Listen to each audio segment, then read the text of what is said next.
ولو جعلناه قرآنا أعجميا لقالوا لولا فصلت آياته. السلام علیکم ناظرین، آپ دیکھ رہے ہیں دارالوحی انسٹیٹیوٹ. میں ہوں محمد اویس. ہمارے ساتھ قاری خبیب محمدی صاحب موجود ہیں. کر صاحب سے آج ہم کویسچن کریں گے. السلام علیکم کر صاحب. کر صاحب ہمیں یہ بتائیں، خواب کے اندر شیر دیکھیں تو اس کی کیا تعبیر ہو سکتی ہے؟ وعلیکم السلام ورحمۃ اللہ وبرکاتہ. اعوذ باللہ من الشیطان الرجیم. بسم اللہ الرحمن الرحیم. الحمدللہ رب العالمین. محمد اویس صاحب، خواب کے اندر شیر دیکھنا جی، اس کی مختلف تعبیریں ہیں جو میں آپ کے سامنے انشاءاللہ رکھوں گا، کیونکہ شیر ایک دلیر جانور ہے جی، اور یہ خون خوار جانور ہے. شیر کا گوشت کھانا بھی حرام ہے اور شیر جو ہے یہ انسان کو انتہائی نقصان دیتا ہے. اللہ تبارک و تعالیٰ نے اچھے جانور جو ہیں ان کا گوشت، جو نرم جانور ہے، خرگوش ہو گیا، کبوتر ہو گیا، ان جانوروں کا اللہ نے گوشت حلال کیا. بکری ہو گئی اور گائے ہو گئی اور بھینس ہو گئی.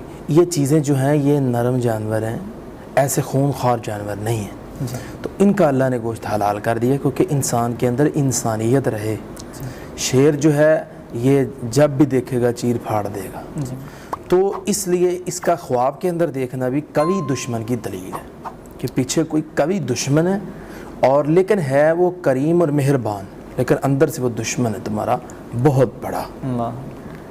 اور اسی طرح کوئی شخص یہ دیکھے کہ میں نے شیر کو مغلوب کر دیا، میں نے حملہ کیا، خواب کے اندر شیر کو میں نے مغلوب کر دیا ہے، تو یہ اس چیز کی دلیل ہے کہ یہ اپنے دشمن کو مغلوب کر دے گا.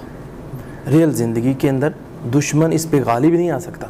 ہاں اگر شیر اس کے اوپر غالب آ گیا ہے تو اس کی تعبیر یہ ہے کہ اس کے اوپر اس کا دشمن جو دلیر دشمن ہے وہ اس پہ غالب آ جائے گا.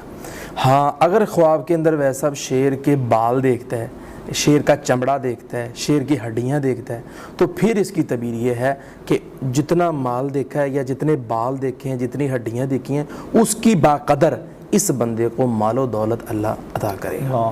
کیونکہ شیر کی کھال اور شیر کا چمڑا اور ہڈیاں اتنی قیمتی ہیں.